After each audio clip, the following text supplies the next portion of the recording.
Folks, I'm Mark Johnson with Artisan Restoration, and today we're at our shop, office, log studio, whatever you want to call it, where we we just finished putting this log together in order to finish a job.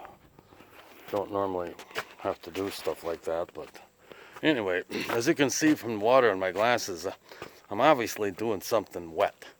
Well, that's because I'm pressure washing my latest project that I picked up when I picked up that log. And that's this old hot tub that the owner got with the house. Doesn't know if it works, doesn't want it, and he's giving it away for nothing.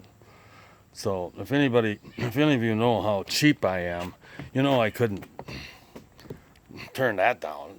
Especially since I had an empty trailer and he had a Bobcat.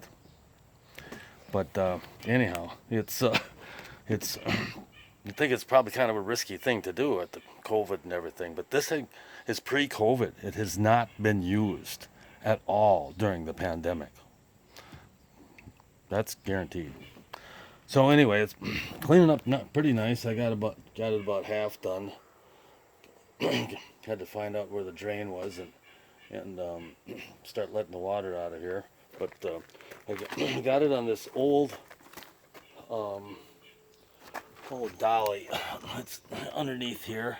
I've been saving for, I don't know, probably 10 years. I don't know. Finally found a use for it. So it makes my little hot tub portable. And I can push it around in the driveway when done cleaning it. I can push it over the cliff maybe. But anyway, I got to get back to pressure washing, or my wife sees it this way. She will never get in it, guaranteed. I don't know. Maybe that's a good thing.